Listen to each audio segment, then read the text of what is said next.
हमारे YouTube channel exam ज्ञान में आप सबका स्वागत है।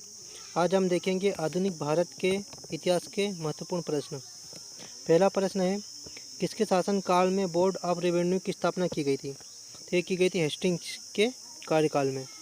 वारेन हेस्टिंग के कार्यकाल में ये स्थापना बोर्ड ऑफ रेवेन्यू की गई थी। दूसरा प्रश्न है, किस अंग्रेज को प्रशासनिक सेवा का जनक कहा जाता है? तो प्रशासनिक सेवा का जनक जो कहा जाता है वो कहा जाता है लॉर्ड कॉर्नवालिस को। अगला प्रश्न है हमारा, कलकत्ता में स्थित फोर्ट विलियम कॉलेज की स्थापना किसने की थी? तो ये की थी लॉर्ड वेलेजली ने। अगला प्रश्न है, टेनेसी एक्ट या काश्तकारी अधिनियम कब लागू हुआ? तो ये हुआ था 1822 में। अगला प्रश्न है हमारा, बैरकपुर में सैन्य विद्रोह कब आरंभ हुआ? तो ये हुआ था 1824 में।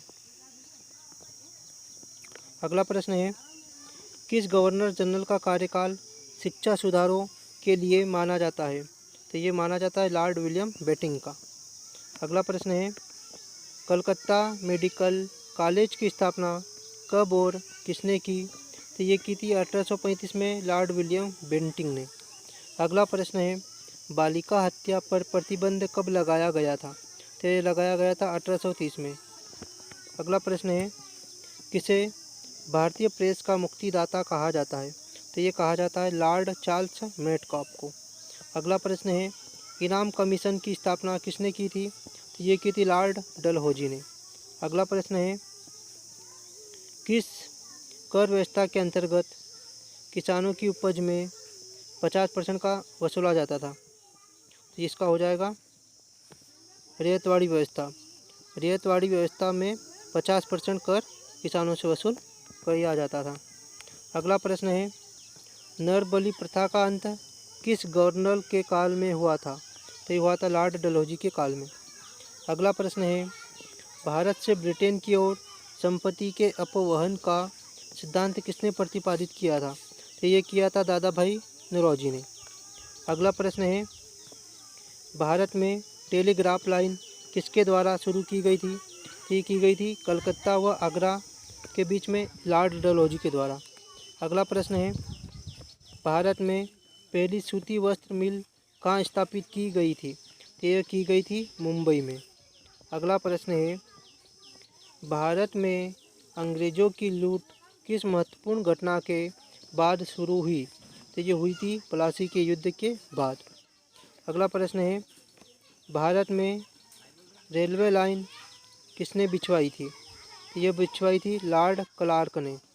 अगला प्रश्न है, भारत में ब्रिटिश भू राजस्व प्रणाली का अधिक लाभ किसे प्राप्त हुआ? तो ये प्राप्त हुआ था जमींदार को।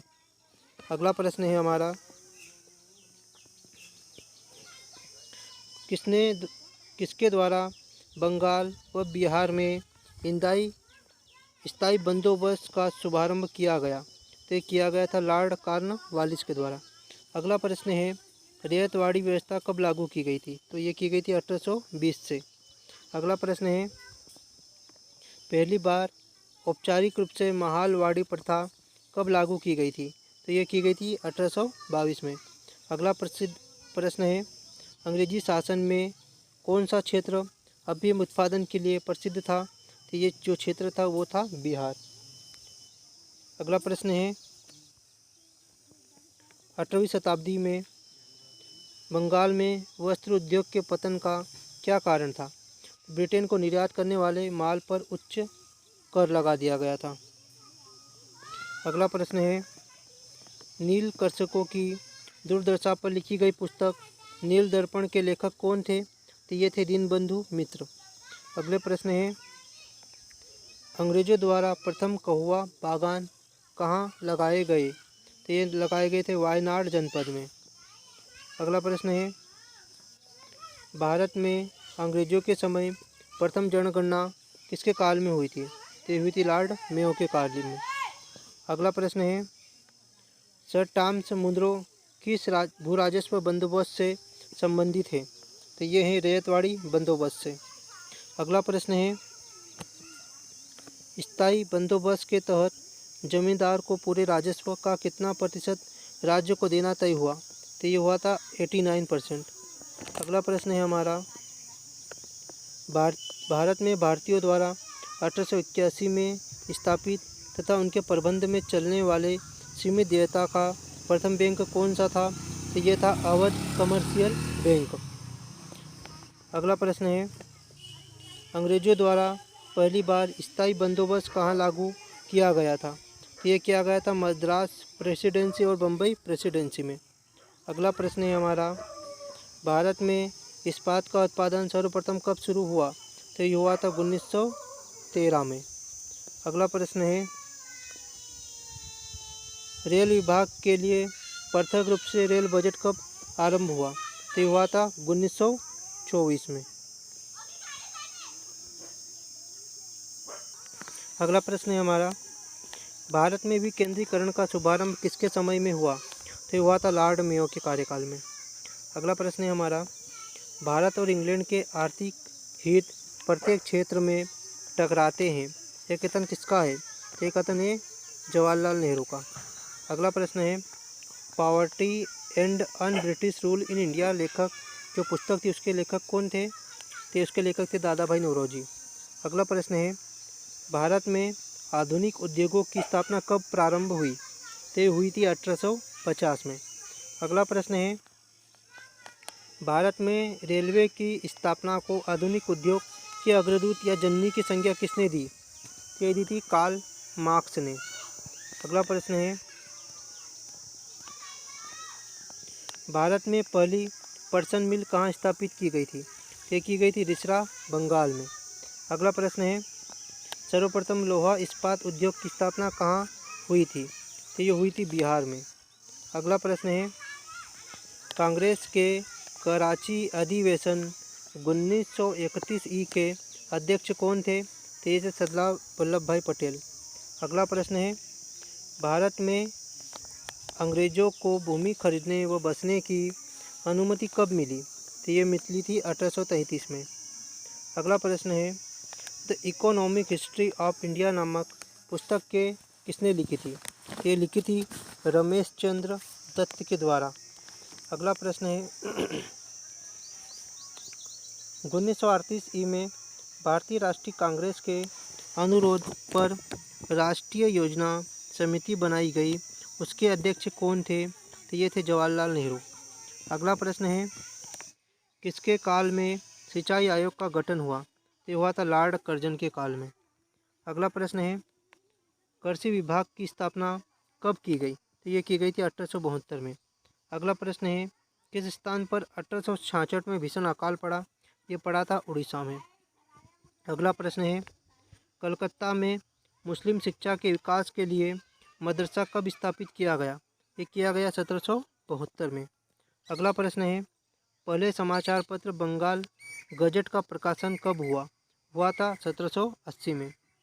अगला प्रश्न है, गीता का अंग्रेजी में अनुवाद किसने किया? ये किया था विलियम विल्किंस ने। अगला प्रश्न है, बिजली से संचालित तार सेवा पहली बार कहाँ आरंभ हुई? ये हुई थी कलकत्ता एवं आगरा के मध्य में। अगला प्रश्न है, बनारस संस्कृत विश्वविद्यालय के संस्थापक कौन थे? ये थे जोनाथन डंकन। अगला प्रश्न है, प्रशासनिक अव्यवस्था के आधार पर डलहौजी ने कौन सा ब्रिटिश राज साम्राज्य मिलाया था? ये मिलाया था अवध। अगला प्रश्न है, भारत में आधुनिक शिक्षा प्रणाली की नींव कब पड़ी थी? ये पड़ी थी 1835 में। अगला प्रश्न है, भारत में डाक टिकट किसने आरंभ किए? तो ये किए थे लॉर्ड डलहौजी ने। अगला प्रश्न है, अवध के स्वायत्त राज्य की संस्थापक कौन था? ये था सादत खां बुरहान उल मुल्क। अगला प्रश्न है, सुरक्षा प्रकोष्ठ नीति किससे संबंधित है? ये संबंधित है वारेन हेस्टिंग्स से। अगला प्रश्न है, किस भारतीय को रॉबर्ट क्लाइव ने बिहार की दीवान बनाया था? तो बनाया था राजा सिताब राय को। अगला प्रश्न है, महाराणा रंजीत सिंह के उत्तराधिकारी कौन थे? ये थे खड़क सिंह। अगला प्रश्न है, स्थायी बंदोबस्त का सिद्धांत किसने दिया? तो ये दिया था लॉर्ड कॉर्नवालिस ने। अगला प्रश्न है, सहायक संधि प्रणाली के जनक कौन थे? ये थे लॉर्ड वेलेजली। अगला प्रश्न है, महारानी विक्टोरिया का घोषणा पत्र किसने पढ़कर सुनाया था? ये सुनाया था लॉर्ड कैनिंग ने। अगला क्वेश्चन है, रणजीत सिंह किस मिसल से संबंधित थे? तो ये संबंधित थे शुकर चकिया से। अगला प्रश्न है, किसने अपनी राजधानी मुर्शिदाबाद से मुंगेर स्थापित की? तो ये की थी मीर कासिम ने। अगला प्रश्न है, बक्सर के युद्ध जो कि 1764 में हुआ था, दिल्ली का शासक कौन था? उस टाइम पे दिल्ली का शासक था शाह आलम द्वितीय। अगला प्रश्न है, टीपू सुल्तान की मृत्यु कब हुई थी? तो टीपू सुल्तान की मृत्यु हुई थी 1799 में। अगला प्रश्न है, डिंडीगुल क्या है? तो ये है तमिलनाडु के एक शहर का नाम है। अगला प्रश्न है, किसके समय में कलकत्ता उच्च न्यायालय की स्थापना की गई थी? ये की गई थी वारेन हेस्टिंग के टाइम पे। अगला प्रश्न है, ब्रिटिश राज्य के विस्तार का अंत किसके समय हुआ था? हुआ था डफरिन के समय में। अगला प्रश्न है, ठगों का दमन किसने किया? तो ये किया था कर्नल स्लीमैन ने। अगला प्रश्न है, किसने ग्रामीण जाटों को एक सैनिक शक्ति के रूप में संगठित किया? तो ये किया था चूड़ामण या चूड़ामणि ने।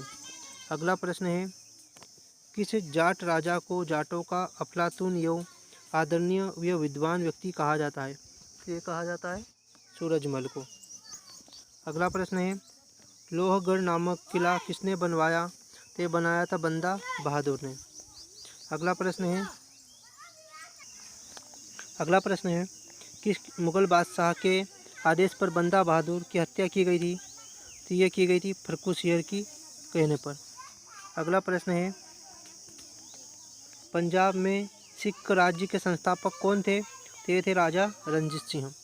अगला प्रश्न है, रणजीत सिंह ने किस स्थान पर अधिकार करने के बाद महाराजा की उपाधि धारण की थी? तो ये की थी उन्होंने लाहौर पर अधिकार करने के बाद। अगला प्रश्न है, रणजीत सिंह व अंग्रेज़ों के बीच कौन सी संधि हुई? तो ये हुई थी अमृतसर की संधि। अगला प्रश्न है, अमृतसर की संधि किस नदी के दोनों ओर के राज्य क्षेत्रों के बीच सीमा निर्धारित करती थी? तो ये करती थी सतलज नदी के बीच। अगला प्रश्न है, भारत के किस गवर्नर जनरल के समय सिंध का विलय अंग्रेजी राज्य में किया गया? तो ये जब उस टाइम पे गवर्नर जनरल थे लॉर्ड एलनबरो। अगला प्रश्न है, सिंध विजय का श्रेय किसे दिया जाता है? तो दिया जाता है सर चार्ल्स नेपियर को। अगला प्रश्न है, भारत में सहायक संधि का जन्मदाता कौन है? तो ये है डुप्ले। अगला प्रश्न है, सहायक संधि को सुनिश्चित या व्यापक स्वरूप किसने प्रदान किया? तो यह प्रदान किया था लॉर्ड वेलेजली ने। अगला प्रश्न है, पंजाब के राजा रणजीत सिंह की राजधानी कहाँ थी? तो ये थी लाहौर। अगला प्रश्न है, गोद प्रथा प्रतिबंध किस गवर्नर जनरल ने लगाया था? तो ये लगाया था लॉर्ड डलहौजी ने। अगला प्रश्न है, डेनमार्क की प्रथम व्यापारिक कंपनी का गठन कब हुआ था? तो ये हुआ था 1616 में। अगला प्रश्न है, वांडीवास के युद्ध में अंग्रेज़ों का नेतृत्व किसने किया था? तो ये किया था सर आयर कुड ने। अगला प्रश्न है, चंद्रनगर की बस्ती फ्रांसीसियों को किसने भेंट की थी? तो ये की थी शाइस्ता खां ने। अगला प्रश्न है, मुग़ल बादशाह ने किसे नवाब की पदवी प्रदान की थी? तो ये की थी डुप्ले को, जो कि पुर्तगाली जनरल था। अगला प्रश्न है, पांडिचेरी का गवर्नर जनरल बनने से पूर्व डुप्ले को कहाँ का गवर्नर जनरल नियुक्त किया गया था? तो किया गया चंद्रनगर का। अगला प्रश्न है, डुप्ले के बाद पांडिचेरी का गवर्नर जनरल कौन बना? तो ये बना था गोडेहू। अगला प्रश्न है, पुर्तगालियों ने गोवा पर अधिकार कब किया? तो ये किया था 1510 में। अगला प्रश्न है, पुर्तगालियों ने सर्वप्रथम भारत में कौन सी फसल की खेती आरंभ की? तो उन्होंने की थी तंबाकू की खेती। अगला प्रश्न है, किसके शासनकाल में अंग्रेज़ों ने दिल्ली पर कब्जा किया? तो ये किया था शाह आलम द्वितीय के समय में। अगला प्रश्न है, मुंशी सेवगांव की संधि किस युद्ध के पश्चात हुई थी? तो ये हुई थी पालखेड़ा के युद्ध के बाद। अगला प्रश्न है संगोला की संधि कब हुई थी? तो संगोला की संधि हुई थी 1750 में। अगला प्रश्न है इलाहाबाद की संधि कब हुई थी? हुई थी 1765 में। अगला प्रश्न है ईस्ट इंडिया कंपनी को मान्यता कब मिली? तो ये 1600 में बन गई थी ईस्ट इंडिया कंपनी। अगला क्वेश्चन है पांडिचेरी की स्थापना कब हुई थी? तो ये हुई थी 1674 में पांडिचेरी की स्थापना हुई थी। अगला क्वेश्चन है पांडिचेरी की स्थापना किसने की थी? तो ये की थी फ्रांसिस मार्टिन ने। अगला प्रश्न है अंग्रेज़ों ने पांडिचेरी को फ्रांसीसियों से कब छीना? ये इन्होंने छीना था 1761 में। अगला प्रश्न है रॉबर्ट क्लाइव का उत्तराधिकारी कौन था? तो रॉबर्ट क्लाइव का उत्तराधिकारी था वारेन हेस्टिंग्स। अगला प्रश्न है भारत का प्रथम गवर्नर जनरल कौन बना था? ये बना था लॉर्ड विलियम बेंटिंग। अगला प्रश्न है हमारा राज्य हड़प नीति या राज्य लक्ष्य किसके द्वारा लागू की गई थी? ये की गई थी लॉर्ड डलहौजी के द्वारा। अगला प्रश्न है राज्य हड़प नीति के अंतर्गत कौन से भारतीय राज्य कब्जे में किए गए थे?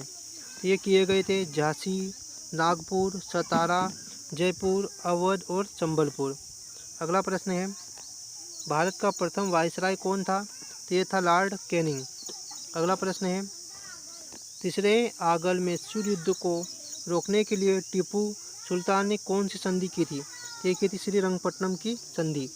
अगला प्रश्न है 1757 ई में क्लाइव ने किसे पराजित किया था? ये किया था सिराजुद्दौला को। अगला प्रश्न है प्लासी के युद्ध में अंग्रेजी सेना नेतृत्व किसने किया था? तो ये किया था रॉबर्ट क्लाइव ने। अगला प्रश्न है बक्सर का युद्ध कब हुआ था? ये हुआ था 1764 में। अगला प्रश्न है बक्सर के युद्ध में अंग्रेजी सेना का नेतृत्व किसने किया था? तो ये किया था हेक्टर मुनरो ने। अगला प्रश्न है सुगोली की संधि किस किस के बीच हुई थी? ये हुई थी ईस्ट इंडिया कंपनी और नेपाल के बीच। अगला प्रश्न है टीपू सुल्तान की मृत्यु कहाँ हुई थी? तो ये हुई थी श्रीरंगपट्टनम में। अगला प्रश्न है ठगी प्रथा के उन्मूलन में कौन से गवर्नर जनरल की प्रमुख भूमिका थी? तो ये थी विलियम बेंटिंग की। अगला प्रश्न है वोडेयार किसके शासक थे? तो ये थे मोर्शी रियासत के। अगला प्रश्न है टीपू सुल्तान की राजधानी कहाँ थी? तो ये थी श्रीरंगपट्टनम में। अगला प्रश्न है क्लाइव को बंगाल का गवर्नर कब बनाया गया था? तो ये बनाया गया था 1757 में। अगला प्रश्न है द्विज शासन का अंत किसने किया था? तो द्विज शासन का अंत किया था वारेन हेस्टिंग्स ने। अगला प्रश्न है अंग्रेज़ों का सबसे अधिक विरोध किसने किया था? तो मराठों ने किया था। अगला प्रश्न है वह पुर्तगाली कौन था जिसने गोवा पर अधिकार कर लिया था? तो गोवा पर अधिकार कर लिया था अल्फांसो डी अल्बुकर्क। अगला प्रश्न है भारत में ईस्ट इंडिया कंपनी का पहला गवर्नर जनरल कौन था? तो ये था वारेन हेस्टिंग्स। अगला प्रश्न है किस यूरोपीय देश ने भारत में सबसे पहले अपना व्यापार फैलाया था? तो ये फैलाया था पुर्तगाल ने। अगला प्रश्न है वास्को डी गामा भारत कब आया था? तो वास्को डी गामा जो भारत आया था वो 1498 में आया था। दूसरा प्रश्न है वास्को डी गामा भारत में किस स्थान पर उतरा था? तो ये कालीकट पे उतरा था। अगला प्रश्न है वास्को डी गामा कहाँ का रहने वाला था? तो ये पुर्तगाल का रहने वाला था। अगला प्रश्न है किस अंग्रेज ने सम्राट जहांगीर के दरबार में आकर भेंट दी थी? तो ये थे सर टॉमस रो। अगला प्रश्न है गोवा, दमन व दीव का उपनिवेशीकरण किसके द्वारा किया गया? तो ये किया गया था पुर्तगालियों द्वारा। अगला प्रश्न है अंग्रेज़ों ने अपनी प्रथम कंपनी लगाने के लिए किससे अनुमति प्राप्त की थी? तो ये प्राप्त की थी जहांगीर से। अगला प्रश्न है अंग्रेज़ों ने अपनी प्रथम फैक्ट्री कहाँ लगाई? तो ये लगाई थी इन्होंने सूरत में। अगला प्रश्न है, भारत के समुद्री मार्ग की खोज किसने की थी? तो ये की थी वास्को डी गामा ने। अगला प्रश्न है, तृतीय कर्नाटक युद्ध की संधि का क्या नाम था? तो ये था पेरिस की संधि। अगला प्रश्न है हमारा, वास्को डी गामा के कालीकट पर उतरने पर उसका स्वागत किसने किया था? तो कालीकट के जो राजा थे जमोरिन, उन्होंने इसका स्वागत किया था। अगला प्रश्न है, ब्रिटिश के साथ बेसिन की संधि किस पेशवा ने, किर्सिन की संधि किस पेशवा ने की थी? तो ये की थी बाजीराव द्वितीय ने। अगला प्रश्न है, किस पुर्तगाली ने नीले पानी की नीति अपनाई? तो अपनाई थी फ्रांसिस्को डी अल्मेडा। अगला प्रश्न है, भारत में पुर्तगाली साम्राज्य का संस्थापक किसे माना जाता है? तो सही हो जाएगा इसका आंसर अल्फांसो डी अल्बुकर्क। अगला प्रश्न है, पुर्तगालियों का भारत का पहला गवर्नर जनरल कौन था? तो था अल फ्रांसिस्को डी अल्मेडा। अगला प्रश्न है, भारत आने वाला प्रथम डच नागरिक कौन था? तो था कार्नेलिस ड हस्तमान। अगला प्रश्न है, डंचों पर गोवा पर आक्रमण कब किया? तो किया था 1639 में। अगला प्रश्न है, डुप्ले भारत का फ्रेंच गवर्नर कब बना था 1742 में। अगला प्रश्न है, जहांगीर ने किसे खान की उपाधि दी थी? तो ये थी हॉकिंस को। अगला प्रश्न है, आगरा व सिकरी पहुंचने वाला अंग्रेज व्यापारी कौन था? तो था राल्फ फिच। अगला प्रश्न है, डंचों ने अपनी पहली फैक्ट्री 1605 में कहाँ स्थापित की थी? तो ये की थी मसूलीपट्टनम में। अगला प्रश्न है, भारत का कौन सा नगर द्वीप पर निर्मित है? तो ये मुंबई हो जाएगा। अगला प्रश्न है, पुर्तगालियों ने अपनी व्यापारिक कोठी कहाँ खोली? तो ये खोली थी कोची में। अगला प्रश्न है, अंग्रेजों ने अपनी पहली फैक्ट्री कब लगाई? तो ये लगाई थी 1612 में। अगला प्रश्न है, किस शासक ने ईस्ट इंडिया कंपनी को दीवानी प्रदान की थी? तो ये थे शाह आलम द्वितीय। अगला प्रश्न है, भारत में पहली बार मुद्रण मशीन का स्थापना किसने की थी? तो ये की थी पुर्तगालियों ने। क्वेश्चन है, इंटरलोपर्स कौन थे? तो ये थे अनाधिकृत व्यापारियों के रूप में सामुद्रिक लुटेरे। अगला प्रश्न है, उस समय भारत का बादशाह कौन था जब ईस्ट इंडिया कंपनी की स्थापना हुई थी? तो उस टाइम पे भारत के जो सम्राट थे वो थे अकबर। अगला प्रश्न है, किस वर्ष फ्रांस की सरकार ने भारत में स्थित फ्रांसीसी बस्तियों का अधिकार भारत सरकार को सौंपा था? तो ये सौंपा था 1954 में। अगला प्रश्न है, वांडीवास का युद्ध कब हुआ था? तो ये हुआ था 1760 में। अगला प्रश्न है, भारत की आर्थिक राजधानी क्या है? तो ये है मुंबई शहर। अब हमारा सेकंड पार्ट जो चालू होता है, इसमें हम देखेंगे मध्यकालीन भारत के प्रश्न। तो इसका पहला प्रश्न कौन सा है? पहला प्रश्न है, खजुराहो के मंदिर कहाँ स्थित है? इसका आंसर हो जाएगा मध्य प्रदेश में। दूसरा प्रश्न है, हवा महल कहाँ स्थित है? तो ये हो जाएगा जयपुर में। तीसरा प्रश्न है, बड़ा इमाम बाड़ा कहाँ स्थित है? तो ये हो जाएगा लखनऊ में। अगला प्रश्न है, चेतक घोड़ा किससे संबंधित है? तो जो चेतक घोड़ा है वो राणा प्रताप से संबंधित है। अगला प्रश्न है, बीज गणित के क्षेत्र में अपने विशेष योगदान के लिए जाना जाता है? तो ये जाना जाता है भास्कर को। अगला प्रश्न है, सबसे पुराना वाद्य यंत्र कौन सा है? तो ये वीणा। अगला प्रश्न है, किस बृहत मंदिर की आरंभिक कल्पना तथा निर्माण सूर्यवनमन द्वितीय के राज्य काल में हुआ? तो ये था अंकोर वाट का मंदिर। अगला प्रश्न है, अमरावती बौद्ध स्तूप कहाँ है? तो ये है आंध्र प्रदेश में। अगला प्रश्न है, सलहर के युद्ध में मुगल सेना को किसने हराया? तो हराया था शिवाजी ने। अगला प्रश्न है, सलहर का युद्ध कब हुआ था? सलहर का युद्ध हुआ था 1672 में। अगला प्रश्न है, किसे रंगीला बादशाह भी कहा जाता है? तो ये कहा जाता है मोहम्मद शाह को। अगला प्रश्न है, भारत का अंतिम मुगल सम्राट बहादुर शाह जफर द्वितीय का मकबरा कहाँ स्थित है? रंगून, जो कि म्यांमार में है। अगला प्रश्न है, अहमद शाह अब्दाली ने भारत पर कितनी बार आक्रमण किया? तो किया था 8 बार। अगला प्रश्न है, नादिर शाह ने भारत पर आक्रमण कब किया? ये किया था 1739 में। अगला प्रश्न है, शिवाजी के समय में कितना राजस्व वसूला जाता था? तो ये वसूला जाता था भू राजस्व का 33%। अगला प्रश्न है, आगरा की जामा मस्जिद का निर्माण किसने कराया था? तो ये कराया था जहाँ आरा ने। अगला प्रश्न है, किस सिख गुरु ने फारसी भाषा में जफरनामा लिखा? तो ये लिखा था गुरु गोविंद सिंह ने। अगला प्रश्न है, गुरु नानक का जीवन परिचय किस सिख गुरु ने लिखा? ये लिखा था गुरु अर्जुन देव ने। अगला प्रश्न है, औरंगजेब के शासनकाल में बंगाल का नवाब कौन था? तो औरंगजेब का जो शासनकाल था उस टाइम पे बंगाल का नवाब था मुर्शिद कुली खां। अगला प्रश्न है, शिवाजी की मृत्यु कब हुई? तो शिवाजी की जो मृत्यु हुई थी वो हुई थी 12 अप्रैल 1680 में। अगला प्रश्न है, औरंगजेब की बीबी का मकबरा का निर्माण कब कराया गया था? ये कराया गया था 1679 में। अगला क्वेश्चन है, सामूगढ़ का युद्ध कब हुआ था? ये हुआ था 1658 में। अगला प्रश्न है, जहांगीर की पत्नी नूरजहां का वास्तविक नाम क्या था? तो इसका नाम था मेहरुनिसा।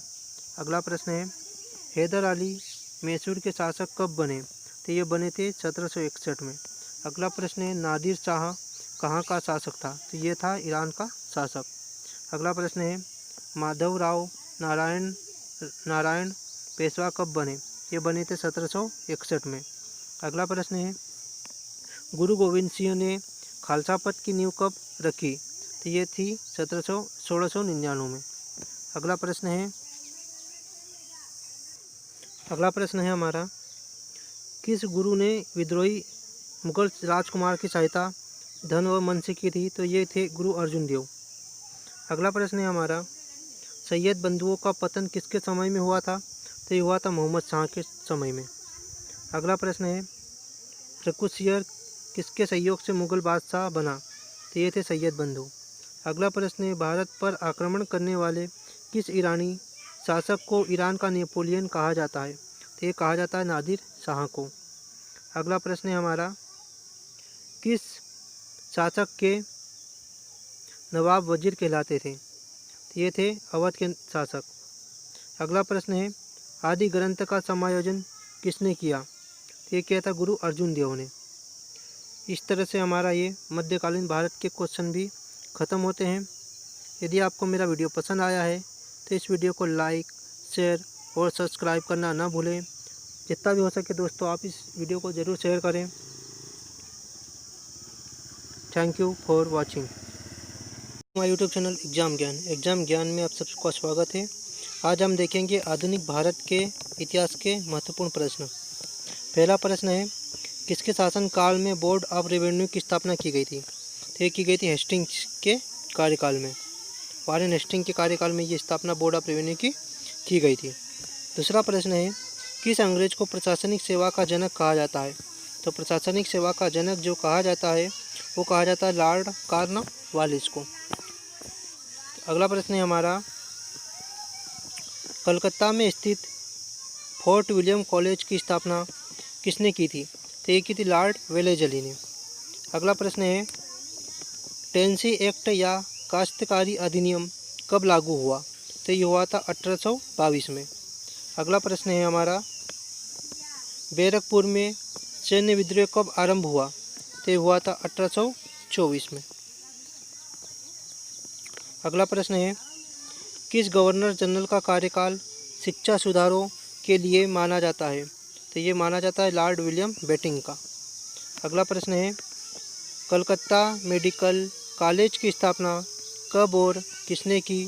तो ये की थी 1835 में लॉर्ड विलियम बेंटिंक ने। अगला प्रश्न है, बालिका हत्या पर प्रतिबंध कब लगाया गया था? तो ये लगाया गया था 1830 में।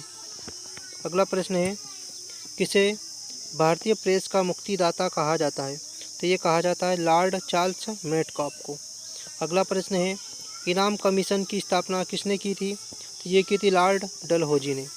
अगला प्रश्न है, किस कर व्यवस्था के अंतर्गत किसानों की उपज में 50% का वसूला जाता था? तो इसका हो जाएगा रियायतवाड़ी व्यवस्था। रियायतवाड़ी व्यवस्था में 50% कर किसानों से वसूल किया जाता था। अगला प्रश्न है नर बलि प्रथा का अंत किस गवर्नर के काल में हुआ था? तो ये हुआ था लॉर्ड डलहौजी के काल में। अगला प्रश्न है भारत से ब्रिटेन की ओर संपत्ति के अपवहन का सिद्धांत किसने प्रतिपादित किया था? तो ये किया था दादा भाई नौरोजी ने। अगला प्रश्न है भारत में टेलीग्राफ लाइन किसके द्वारा शुरू की गई थी? तो ये की गई थी कलकत्ता व आगरा के बीच में लॉर्ड डलहौजी के द्वारा। अगला प्रश्न है भारत में पहली सूती वस्त्र मिल कहाँ स्थापित की गई थी? तो यह की गई थी मुंबई में। अगला प्रश्न है भारत में अंग्रेज़ों की लूट किस महत्वपूर्ण घटना के बाद शुरू हुई? तो ये हुई थी प्लासी के युद्ध के बाद।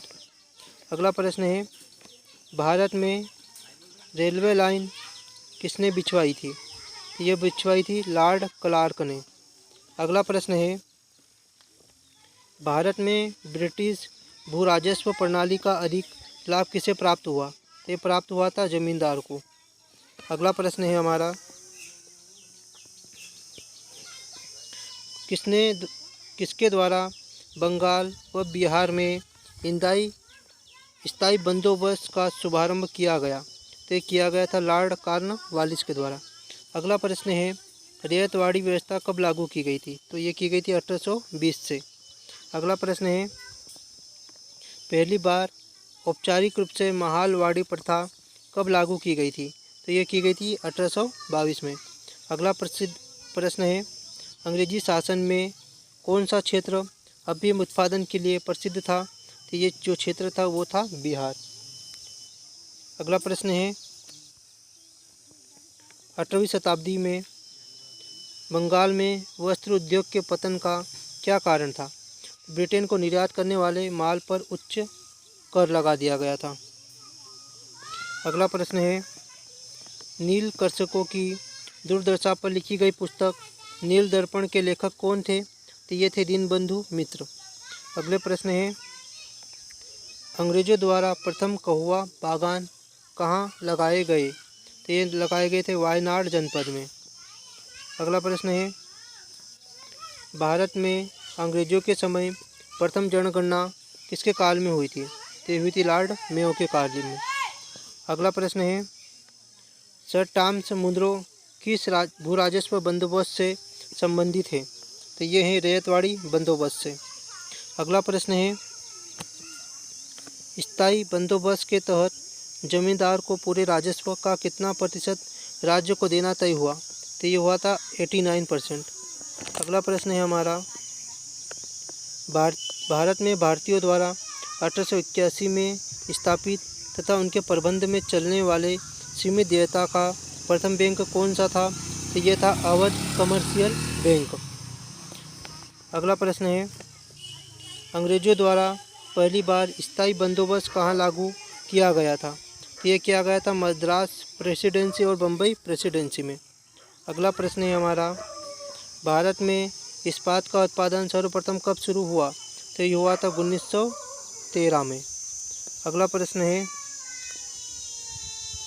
रेल विभाग के लिए पृथक रूप से रेल बजट कब आरंभ हुआ? तो ये हुआ था 1924 में। अगला प्रश्न है हमारा भारत में भी केंद्रीकरण का शुभारंभ किसके समय में हुआ? तो ये हुआ था लॉर्ड मेयो के कार्यकाल में। अगला प्रश्न है हमारा भारत और इंग्लैंड के आर्थिक हित प्रत्येक क्षेत्र में टकराते हैं, यह कथन किसका है? ये कथन है जवाहरलाल नेहरू का। अगला प्रश्न है poverty and un British rule in India लेखक जो पुस्तक थी उसके लेखक कौन थे? तो उसके लेखक थे दादा भाई नौरोजी। अगला प्रश्न है भारत में आधुनिक उद्योगों की स्थापना कब प्रारंभ हुई? तो हुई थी 1850 में। अगला प्रश्न है भारत में रेलवे की स्थापना को आधुनिक उद्योग के अग्रदूत या जननी की संज्ञा किसने दी? तो ये दी थी कार्ल मार्क्स ने। अगला प्रश्न है भारत में पहली पर्सन मिल कहाँ स्थापित की गई थी? तो ये की गई थी रिसरा बंगाल में। अगला प्रश्न है सर्वप्रथम लोहा इस्पात उद्योग की स्थापना कहाँ हुई थी? तो ये हुई थी बिहार में। अगला प्रश्न है कांग्रेस के कराची अधिवेशन 1931 ई के अध्यक्ष कौन थे? तो ये थे सरदार वल्लभ भाई पटेल। अगला प्रश्न है, भारत में अंग्रेज़ों को भूमि खरीदने व बसने की अनुमति कब मिली? तो ये मिली थी 1833 में। अगला प्रश्न है, the economic history of India नामक पुस्तक के किसने लिखी थी? ये लिखी थी रमेश चंद्र दत्त के द्वारा। अगला प्रश्न है, 1938 ई में भारतीय राष्ट्रीय कांग्रेस के अनुरोध पर राष्ट्रीय योजना समिति बनाई गई, उसके अध्यक्ष कौन थे? तो ये थे जवाहरलाल नेहरू। अगला प्रश्न है, किसके काल में सिंचाई आयोग का गठन हुआ? तो हुआ था लॉर्ड कर्जन के काल में। अगला प्रश्न है, कृषि विभाग की स्थापना कब की गई? तो ये की गई थी 1872 में। अगला प्रश्न है, किस स्थान पर 1866 में भीषण अकाल पड़ा? ये पड़ा था उड़ीसा में। अगला प्रश्न है, कलकत्ता में मुस्लिम शिक्षा के विकास के लिए मदरसा कब स्थापित किया गया? ये किया गया 1772 में। अगला प्रश्न है, पहले समाचार पत्र बंगाल गजट का प्रकाशन कब हुआ? हुआ था 1780 में। अगला प्रश्न है, गीता का अंग्रेजी में अनुवाद किसने किया? ये किया था विलियम विल्किंस ने। अगला प्रश्न है, बिजली से संचालित तार सेवा पहली बार कहाँ आरंभ हुई? ये हुई थी कलकत्ता एवं आगरा के मध्य में। अगला प्रश्न है, बनारस संस्कृत विश्वविद्यालय के संस्थापक कौन थे? ये थे जोनाथन डंकन। अगला प्रश्न है, प्रशासनिक अव्यवस्था के आधार पर डलहौजी ने कौन सा ब्रिटिश राज साम्राज्य मिलाया था? ये मिलाया था अवध। अगला प्रश्न है, भारत में आधुनिक शिक्षा प्रणाली की नींव कब पड़ी थी? ये पड़ी थी 1835 में। अगला प्रश्न है, भारत में डाक टिकट किसने आरंभ किए? तो ये किए थे लॉर्ड डलहौजी ने। अगला प्रश्न है, अवध के स्वायत्त राज्य की संस्थापक कौन था? ये था सादत खां बुरहान उल मुल्क। अगला प्रश्न है, सुरक्षा प्रकोष्ठ नीति किससे संबंधित है? ये संबंधित है वारेन हेस्टिंग्स से। अगला प्रश्न है, किस भारतीय को रॉबर्ट क्लाइव ने बिहार की दीवान बनाया था? तो बनाया था राजा सिताब राय को। अगला प्रश्न है, महाराणा रंजीत सिंह के उत्तराधिकारी कौन थे? ये थे खड़क सिंह। अगला प्रश्न है, स्थायी बंदोबस्त का सिद्धांत किसने दिया? तो ये दिया था लॉर्ड कॉर्नवालिस ने। अगला प्रश्न है, सहायक संधि प्रणाली के जनक कौन थे? ये थे लॉर्ड वेलेजली। अगला प्रश्न है, महारानी विक्टोरिया का घोषणा पत्र किसने पढ़कर सुनाया था? ये सुनाया था लॉर्ड कैनिंग ने। अगला क्वेश्चन है, रणजीत सिंह किस मिसल से संबंधित थे? तो ये संबंधित थे सुकर चकिया से। अगला प्रश्न है, किसने अपनी राजधानी मुर्शिदाबाद से मुंगेर स्थापित की? तो ये की थी मीर कासिम ने। अगला प्रश्न है, बक्सर के युद्ध जो कि 1764 में हुआ था, दिल्ली का शासक कौन था? उस टाइम पे दिल्ली का शासक था शाह आलम द्वितीय। अगला प्रश्न है, टीपू सुल्तान की मृत्यु कब हुई थी? तो टीपू सुल्तान की मृत्यु हुई थी 1799 में। अगला प्रश्न है, डिंडीगुल क्या है? तो ये है तमिलनाडु के एक शहर का नाम है। अगला प्रश्न है, किसके समय में कलकत्ता उच्च न्यायालय की स्थापना की गई थी? ये की गई थी वारेन हेस्टिंग के टाइम पे। अगला प्रश्न है, ब्रिटिश राज्य के विस्तार का अंत किसके समय हुआ था? हुआ था डफरिन के समय में। अगला प्रश्न है, ठगों का दमन किसने किया? तो ये किया था कर्नल स्लीमैन ने। अगला प्रश्न है, किसने ग्रामीण जाटों को एक सैनिक शक्ति के रूप में संगठित किया? तो ये किया था चूड़ामण या चूड़ामणि ने। अगला प्रश्न है, किस जाट राजा को जाटों का अफलातून एवं आदरणीय व विद्वान व्यक्ति कहा जाता है? ये कहा जाता है सूरजमल को। अगला प्रश्न है, लोहगढ़ नामक किला किसने बनवाया? तो ये बनाया था बंदा बहादुर ने। अगला प्रश्न है, किस मुग़ल बादशाह के आदेश पर बंदा बहादुर की हत्या की गई थी? तो ये की गई थी फर्रुख शेर की कहने पर।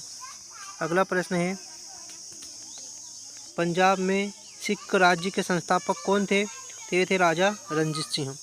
अगला प्रश्न है, रणजीत सिंह ने किस स्थान पर अधिकार करने के बाद महाराजा की उपाधि धारण की थी? तो ये की थी उन्होंने लाहौर पर अधिकार करने के बाद। अगला प्रश्न है, रणजीत सिंह व अंग्रेजों के बीच कौन सी संधि हुई? तो ये हुई थी अमृतसर की संधि। अगला प्रश्न है, अमृतसर की संधि किस नदी के दोनों ओर के राज्य क्षेत्रों के बीच सीमा निर्धारित करती थी? तो ये करती थी सतलज नदी के बीच। अगला प्रश्न है, भारत के किस गवर्नर जनरल के समय सिंध का विलय अंग्रेजी राज्य में किया गया? तो ये जब उस टाइम पे गवर्नर जनरल थे लॉर्ड एलनबरो। अगला प्रश्न है, सिंध विजय का श्रेय किसे दिया जाता है? तो दिया जाता है सर चार्ल्स नेपियर को। अगला प्रश्न है, भारत में सहायक संधि का जन्मदाता कौन है? तो ये है डुप्ले। अगला प्रश्न है, सहायक संधि को सुनिश्चित या व्यापक स्वरूप किसने प्रदान किया? तो यह प्रदान किया था लॉर्ड वेलेस्ली ने। अगला प्रश्न है, पंजाब के राजा रणजीत सिंह की राजधानी कहाँ थी? तो ये थी लाहौर। अगला प्रश्न है, गोद प्रथा प्रतिबंध किस गवर्नर जनरल ने लगाया था? तो ये लगाया था लॉर्ड डलहौजी ने। अगला प्रश्न है, डेनमार्क की प्रथम व्यापारिक कंपनी का गठन कब हुआ था? तो ये हुआ था 1616 में। अगला प्रश्न है, वांडीवास के युद्ध में अंग्रेजों का नेतृत्व किसने किया था? तो ये किया था सर आयर कुड ने। अगला प्रश्न है, चंद्रनगर की बस्ती फ्रांसीसियों को किसने भेंट की थी? तो ये की थी शाइस्ता खान ने। अगला प्रश्न है, मुगल बादशाह ने किसे नवाब की पदवी प्रदान की थी? तो ये की थी डुप्ले को, जो कि पुर्तगाली जनरल था। अगला प्रश्न है, पांडिचेरी का गवर्नर जनरल बनने से पूर्व डुप्ले को कहाँ का गवर्नर जनरल नियुक्त किया गया था? तो किया गया चंद्रनगर का। अगला प्रश्न है, डुप्ले के बाद पांडिचेरी का गवर्नर जनरल कौन बना? तो ये बना था गोडेहू। अगला प्रश्न है, पुर्तगालियों ने गोवा पर अधिकार कब किया? तो ये किया था 1510 में। अगला प्रश्न है, पुर्तगालियों ने सर्वप्रथम भारत में कौन सी फसल की खेती आरंभ की? तो उन्होंने की थी तंबाकू की खेती। अगला प्रश्न है, किसके शासनकाल में अंग्रेजों ने दिल्ली पर कब्जा किया? तो ये किया था शाह आलम द्वितीय के समय में। अगला प्रश्न है, मुंशी शिवगांव की संधि किस युद्ध के पश्चात हुई थी? तो ये हुई थी पालखेड़ा के युद्ध के बाद। अगला प्रश्न है, संगोला की संधि कब हुई थी? तो संगोला की संधि हुई थी 1750 में। अगला प्रश्न है, इलाहाबाद की संधि कब हुई थी? हुई थी 1765 में। अगला प्रश्न है, ईस्ट इंडिया कंपनी को मान्यता कब मिली? ये 1600 में बन गई थी ईस्ट इंडिया कंपनी। अगला क्वेश्चन है, पांडिचेरी की स्थापना कब हुई थी? तो ये हुई थी 1674 में पांडिचेरी की स्थापना हुई थी। अगला क्वेश्चन है, पांडिचेरी की स्थापना किसने की थी? तो ये की थी फ्रांसिस मार्टिन ने।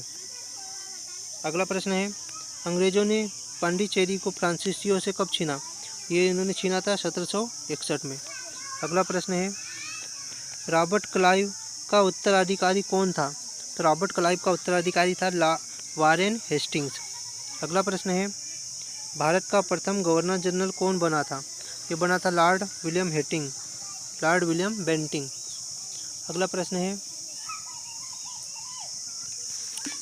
है हमारा, राज्य हड़प नीति के राज्य लक्ष्य किसके द्वारा लागू की गई थी? ये की गई थी लॉर्ड डलहौजी के द्वारा। अगला प्रश्न है, राज्य हड़प नीति के अंतर्गत कौन से भारतीय राज्य कब्जे में किए गए थे? ये किए गए थे झांसी, नागपुर, सतारा, जयपुर, अवध और संबलपुर। अगला प्रश्न है, भारत का प्रथम वायसराय कौन था? तो ये था लॉर्ड कैनिंग। अगला प्रश्न है, तीसरे आगल मैसूर युद्ध को रोकने के लिए टीपू सुल्तान ने कौन सी संधि की थी? तो ये की थी श्रीरंगपट्टनम की संधि। अगला प्रश्न है 1757 ई में क्लाइव ने किसे पराजित किया था? ये किया था सिराजुद्दौला को। अगला प्रश्न है प्लासी के युद्ध में अंग्रेजी सेना नेतृत्व किसने किया था? तो ये किया था रॉबर्ट क्लाइव ने। अगला प्रश्न है बक्सर का युद्ध कब हुआ था? ये हुआ था 1764 में। अगला प्रश्न है बक्सर के युद्ध में अंग्रेजी सेना का नेतृत्व किसने किया था? ये किया था हेक्टर मुनरो ने। अगला प्रश्न है सुगोली की संधि किस किस के बीच हुई थी? ये हुई थी ईस्ट इंडिया कंपनी और नेपाल के बीच। अगला प्रश्न है टीपू सुल्तान की मृत्यु कहाँ हुई थी? तो ये हुई थी श्रीरंगपट्टनम में। अगला प्रश्न है ठगी प्रथा के उन्मूलन में कौन से गवर्नर जनरल की प्रमुख भूमिका थी? तो ये थी विलियम बेंटिंक की। अगला प्रश्न है वोडेयार किसके शासक थे? तो ये थे मोर्शिद रियासत के। अगला प्रश्न है टीपू सुल्तान की राजधानी कहाँ थी? तो ये थी श्रीरंगपट्टनम में। अगला प्रश्न है क्लाइव को बंगाल का गवर्नर कब बनाया गया था? तो बनाया गया था 1757 में। अगला प्रश्न है द्विज शासन का अंत किसने किया था? तो द्विज शासन का अंत किया था वारेन हेस्टिंग्स ने। अगला प्रश्न है अंग्रेजों का सबसे अधिक विरोध किसने किया था? तो मराठों ने किया था। अगला प्रश्न है वह पुर्तगाली कौन था जिसने गोवा पर अधिकार कर लिया था? तो गोवा पर अधिकार कर लिया था अल्फांसो डी अल्बुकर्क। अगला प्रश्न है भारत में ईस्ट इंडिया कंपनी का पहला गवर्नर जनरल कौन था? तो ये था वारेन हेस्टिंग्स। अगला प्रश्न है किस यूरोपीय देश ने भारत में सबसे पहले अपना व्यापार फैलाया था? तो ये फैलाया था पुर्तगाल ने। अगला प्रश्न है वास्को डी गामा भारत कब आया था? तो वास्को डी गामा जो भारत आया था वो 1498 में आया था। दूसरा प्रश्न है वास्को डी गामा भारत में किस स्थान पर उतरा था? तो ये कालीकट पे उतरा था। अगला प्रश्न है वास्को डी गामा कहाँ का रहने वाला था? तो ये पुर्तगाल का रहने वाला था। अगला प्रश्न है किस अंग्रेज ने सम्राट जहांगीर के दरबार में आकर भेंट दी थी? तो ये थे सर टॉमस रो। अगला प्रश्न है गोवा, दमन व दीव का उपनिवेशीकरण किसके द्वारा किया गया? तो ये किया गया था पुर्तगालियों द्वारा। अगला प्रश्न है अंग्रेजों ने अपनी प्रथम कंपनी लगाने के लिए किससे अनुमति प्राप्त की थी? तो ये प्राप्त की थी जहांगीर से। अगला प्रश्न है अंग्रेजों ने अपनी प्रथम फैक्ट्री कहाँ लगाई? तो ये लगाई थी इन्होंने सूरत में। अगला प्रश्न है भारत के समुद्री मार्ग की खोज किसने की थी? तो ये की थी वास्को डी गामा ने। अगला प्रश्न है तृतीय कर्नाटक युद्ध की संधि का क्या नाम था? तो ये था पेरिस की संधि। अगला प्रश्न है हमारा वास्को डी गामा के कालीकट पर उतरने पर उसका स्वागत किसने किया था? तो कालीकट के जो राजा थे जमोरिन, उन्होंने इसका स्वागत किया था। अगला प्रश्न है ब्रिटिश के साथ बेसिन की संधि किस पेशवा ने की थी? अब अगला प्रश्न है ब्रिटिश के साथ बेसिन की संधि किस पेशवा ने की थी? तो ये की थी बाजीराव द्वितीय ने। अगला प्रश्न है किस पुर्तगाली ने नीले पानी की नीति अपनाई? तो अपनाई थी फ्रांसिस्को डी अल्मेडा। अगला प्रश्न है भारत में पुर्तगाली साम्राज्य का संस्थापक किसे माना जाता है? तो सही हो जाएगा इसका आंसर अल्फांसो डी अल्बुकर्क। अगला प्रश्न है पुर्तगालियों का भारत का पहला गवर्नर जनरल कौन था?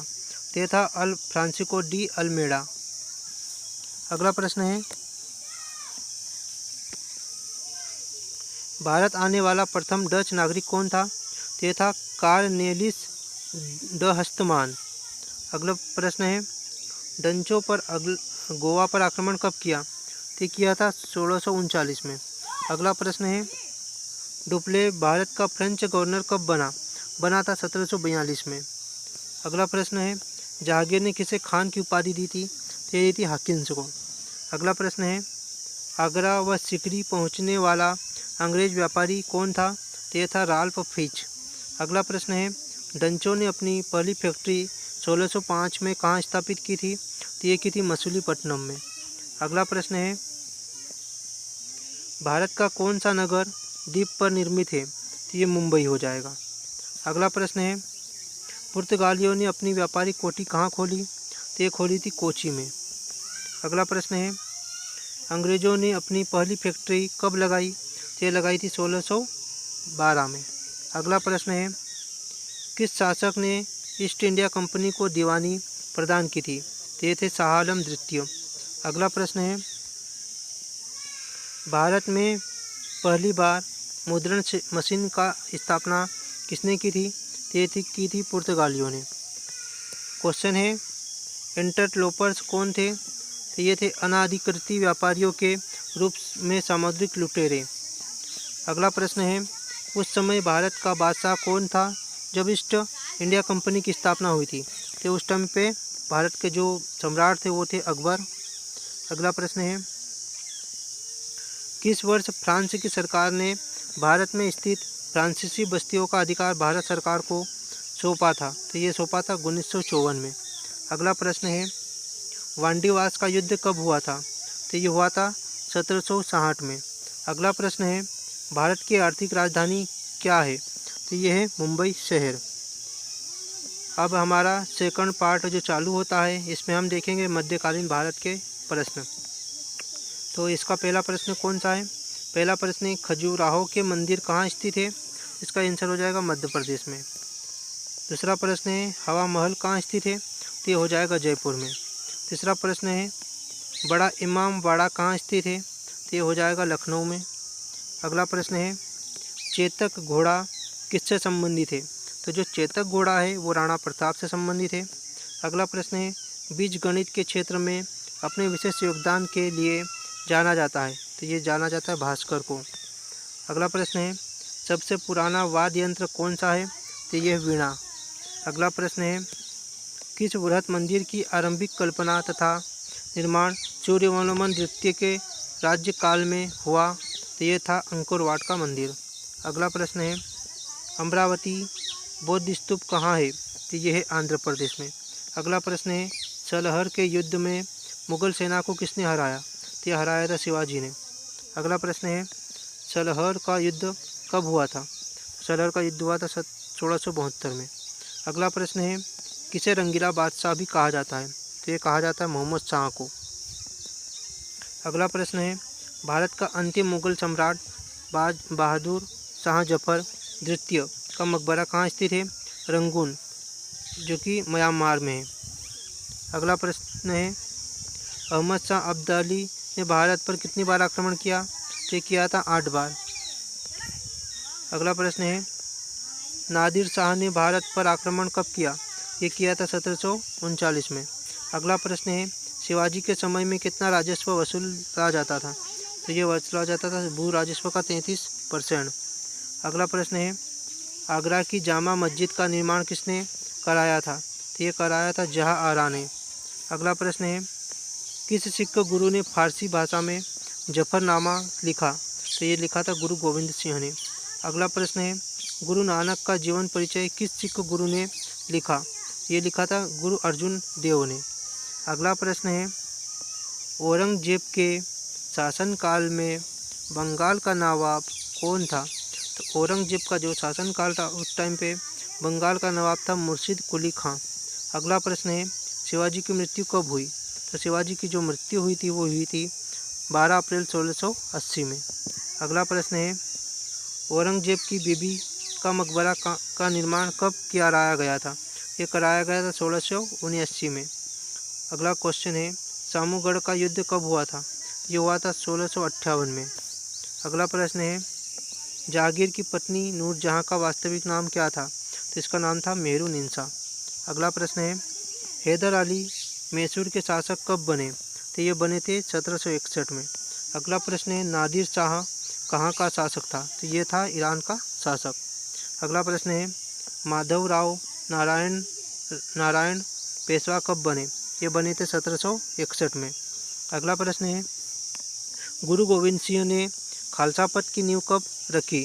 तो ये थी 1699 में। अगला प्रश्न है हमारा, किस गुरु ने विद्रोही मुगल राजकुमार की सहायता धन व मन से की थी? तो ये थे गुरु अर्जुन देव। अगला प्रश्न है हमारा, सैयद बंधुओं का पतन किसके समय में हुआ था? तो ये हुआ था मोहम्मद शाह के समय में। अगला प्रश्न है, प्रकुशियर किसके सहयोग से मुगल बादशाह बना? तो ये थे सैयद बंधु। अगला प्रश्न है, भारत पर आक्रमण करने वाले किस ईरानी शासक को ईरान का नेपोलियन कहा जाता है? तो ये कहा जाता है नादिर शाह को। अगला प्रश्न है हमारा, किस शासक के नवाब वजीर कहलाते थे? तो ये थे अवध के शासक। अगला प्रश्न है, आदि ग्रंथ का समायोजन किसने किया? तो ये किया था गुरु अर्जुन देव ने। इस तरह से हमारा ये मध्यकालीन भारत के क्वेश्चन भी ख़त्म होते हैं। यदि आपको मेरा वीडियो पसंद आया है तो इस वीडियो को लाइक, शेयर और सब्सक्राइब करना ना भूलें। जितना भी हो सके दोस्तों आप इस वीडियो को ज़रूर शेयर करें। Thank you for watching.